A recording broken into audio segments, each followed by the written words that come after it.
Bike Safety Podcast with Vance and Bart. It's a trap, and there's no comfort fitting in a fake safety that no one believes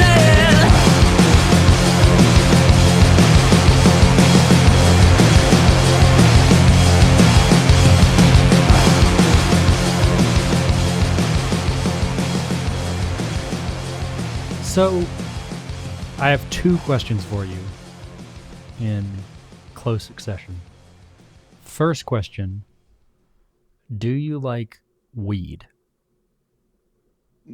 Do I like weed? Do I personally like weed? Yeah, do you smoke weed? No. Number two, do you like the film Super Troopers? Yes. See, that's what I'm saying. I don't think you have to like weed to like Super Troopers. All right. So, we'll see you guys next week. All right. Bye-bye. I've never been a weed smoker. I've smoked weed, but I've Whoa. Let's not put that out. I didn't inhale. I did. Oh, got it. Okay. I didn't inhale. I didn't like the feeling of it. So it just wasn't for me. Is it because you're a control freak? I think it might just be I'm on edge typically. I would say I'm slightly paranoid. See, this is where the cannabis connoisseurs would come in and tell you that you had the wrong strain. Oh yeah, they've all done that because all of my friends smoke. I'm a libertarian, man. They're like, why do you think man. I've tried them all, man, and you keep this is a new one. All right, and then I'm miserable all night. You know. I feel like that's going to be my new way of getting freebies is just telling people that I've tried it and I'm not that into it. But like, I've tried lobster. I'm just not into it. Yeah. Oh man, you haven't had lobster till you've had it from wherever. If that could only work with Coke, I would have saved a lot of money. Let's put it that way in my past. But, whatever. Well, one day we'll find the right strain for you. I've pretty much given up on that. I think I'm a little paranoid. Let's just put it this way. It's going to be really hard to sneak up on me. But, of course, the weed subject is coming up because our supreme leaders are giving us the right to partake in this substance. Kind of. Yeah, kind of, right? Because I'm pretty sure without them being there, I would have been able to partake anyway, right? Well, I would even go a step further and say, if they were in fact telling me it's okay, why are people still in jail for it if we've decided it's okay? Money or power? I mean, that's a short answer to that, right? It's all politics, I guess, in the sense that obviously Joe Biden can't just go stepping on everybody's toes in law enforcement because he was the author or what was it?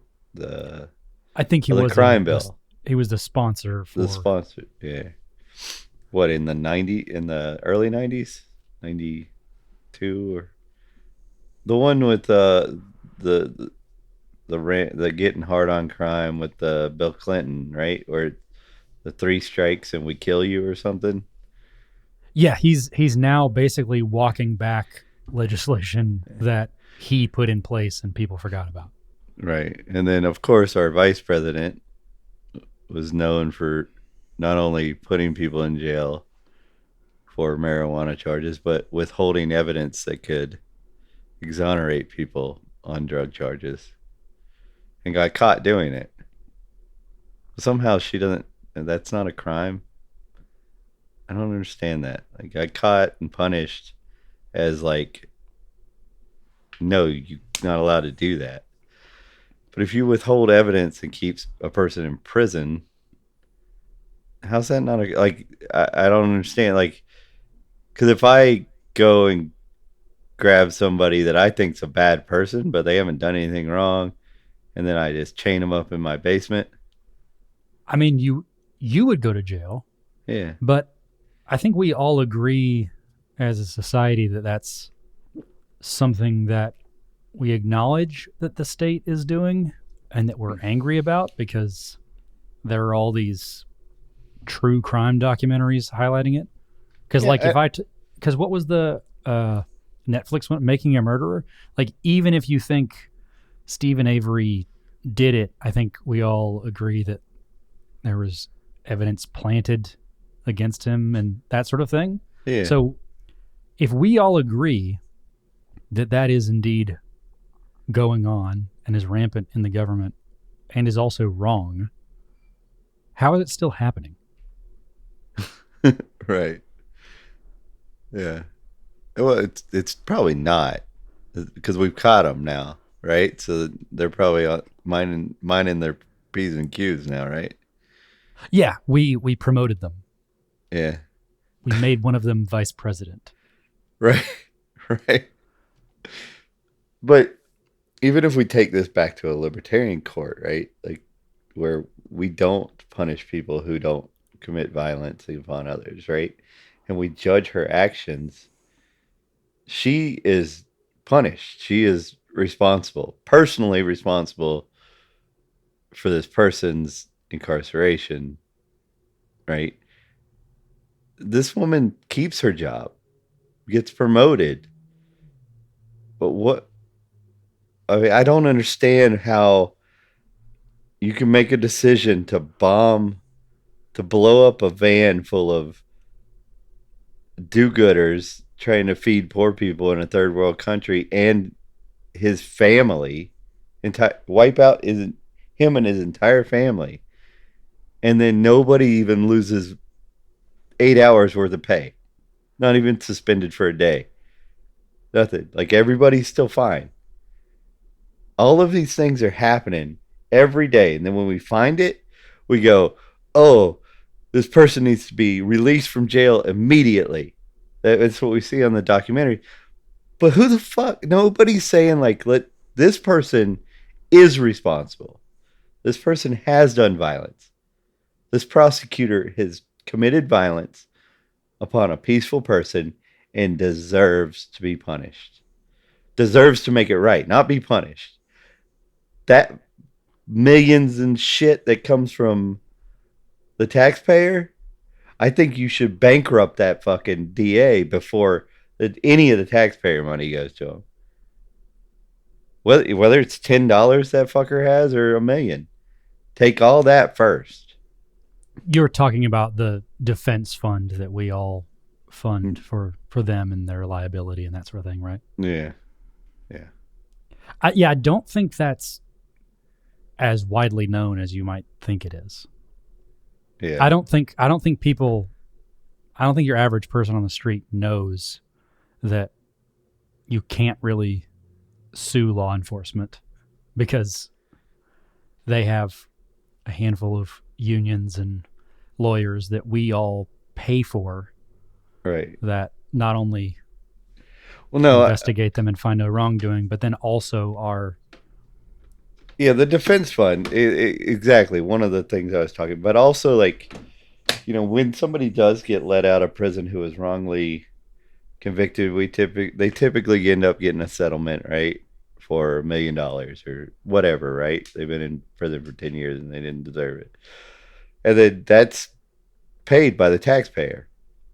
Well, the prosecutor that withheld evidence, or the judge, right, in our vice president's case, should be liable for all of it until she's bankrupt, before any of it comes from the taxpayer.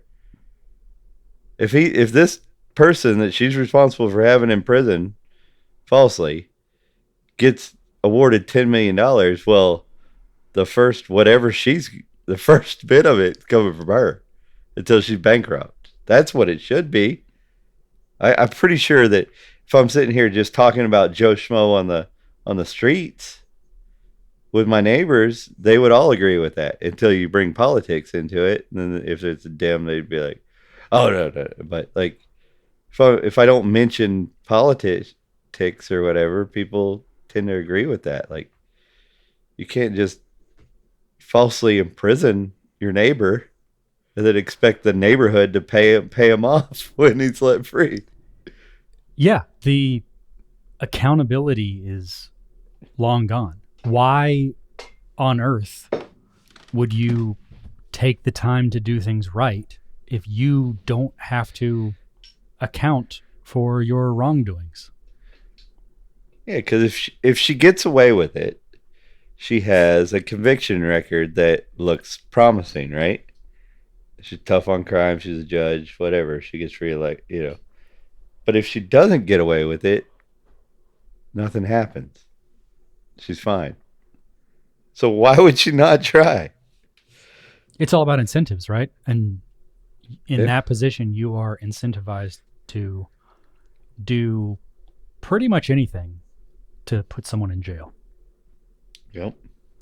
Like you said, any Joe Schmo on the street will agree with you. We even have made a meme out of the war on drugs. There's a band called The War on Drugs. It's just a funny sort of political, philosophical talking point about like a failed / expensive war. It comes up in the news every, I don't know, 3, 4, 5 years in these like blips of being something that's massive bipartisan support, but somehow doesn't get effectively changed in the government.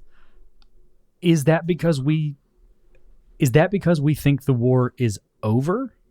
Because if we've still got people in jail, it's not. That's true. The weed thing, if we've got people in jail, we have a lot of fighting to do for weed. But there's more than just weed. And to be honest with you, the reason why I think that you're not going to see the war on drugs, you'll see the war on weed. Probably, I think we've won that one. They're slowly going to have to concede. But the CIA funds a lot of its operations by selling drugs. We all know this through plenty of evidence. If you don't believe that that's real, then I don't know who I'm talking. You shouldn't listen to our show. So we know Because- that this. Well, Yeah. if you don't believe that, then that inherently means you don't believe the CIA either, because they have declassified their own documents showing a history of these things. Right. So they Who do you can't just believe? like You don't legalize believe us? right. I'm now fascinated by this person who's like, yeah, I don't buy what the CIA is selling, but I also think that you guys have something up your sleeve. He's more paranoid than I am. Been smoking. Yeah, just pause this, and once you come down, you can finish this episode. Right. So I really do think that has a lot to do with it, you know, which leads you into, again, the fentanyl situation, right? So our U.S. government has been known to poison. CIA has been known to poison competitors' drugs, and they've also, during Prohibition, been known to poison alcohol. We all have heard the stories about old Jim went blind from drinking, good moonshine or whatever. And we were told to believe, and I think a lot of people still believe, that it's from a dirty still, right? And that's just not true. If you talk to a chemist, anybody who really understands alcohol grain to the chemistry of it or whatever, that's not what happened. And then you can look back on those CIA released documents, and they admit that they were poisoning the liquor supplies in the hopes of destroying the reputation of the liquor sellers. It wasn't to stop people from drinking. It's that they didn't care about these nightlife people. A lot of them were of darker skin, the ones that were being poisoned. They selectively poisoned people that they didn't think that the important people would care about. Your high-end liquors and stuff that were given to the you didn't see politicians going blind, and they were drinking in those special places too. So No, they needed something to see, something to be noteworthy, but it to basically signal that you're not safe if it's not approved by the state. right, they were killing people and injuring people to serve their own purposes. That's a blatant, just right there in your face example of what this show is trying to open people's eyes to. That happens on almost every level of government, down from business licenses all the way to this.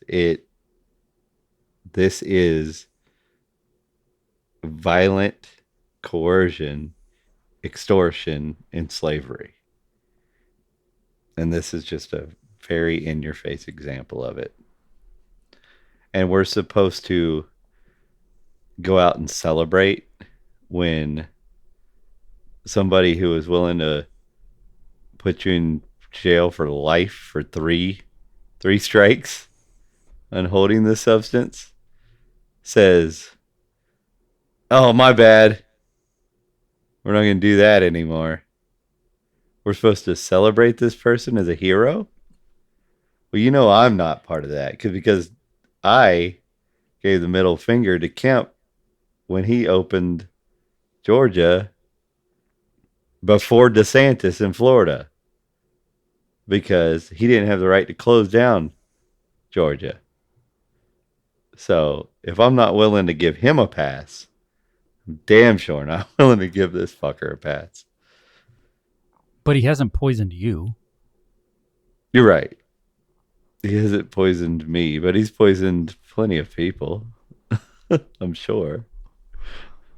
Or maybe he has. Maybe that's why I get so paranoid. I'm just doing the Biden strain over and over again. I think it still begs the question, why do we believe that this war is over? Why do we... Do we believe? We don't. But why do people believe? I have no idea. There's nothing about it that seems like it would be over. I mean, the war on weed itself isn't really over yet. If there's still people in prison for it, and there's still, well, for one, think about it. The war on weed it's just changed to a different way. When New York was in that gray period when they were like, okay, we're going to allow it, but they didn't have any laws on how it could be distributed and whatnot, right? All these vans just started showing, weed van all over New York. People selling weed right out of the van, right?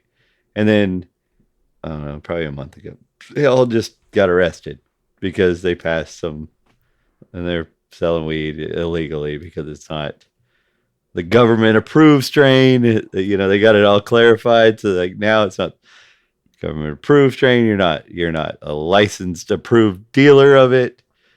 So it's still the same thing. So your weed dealer who finally now can make a out in the open business and try to like be a businessman, do the right thing, is still kicked out of it. Oh, you're not the kind of person we want getting rich. So get over there. And then, if you're one of those people who wants to be all race about stuff, This is where government is the only entity that can do something with racist intentions or discriminatory intentions and actually affect other people like this. It's not the same thing as like, let's say you know an old man that sits on his porch and is racist. He doesn't have any fucking power. He didn't change anything. Doesn't fucking matter. But this kind of shit, unfortunately, most of these vans that I saw it was young black men. Okay? Whether that was the intention of it, to strip them of their business or not, that's what happened.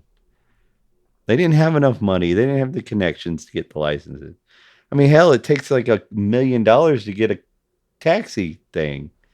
Be able to have a taxi cab in New York. Can't imagine what he charged to be able to, the licensed weed dealer there. Yeah, the medallions, right? Yeah. What are you gonna do? You're gonna sit here and tell me that, like, oh, it's over because I can buy weed? Buy weed from who? And why can't I buy weed from him? Why can't I buy weed from my neighbor? You'll go blind. It's a trap. There's no comfort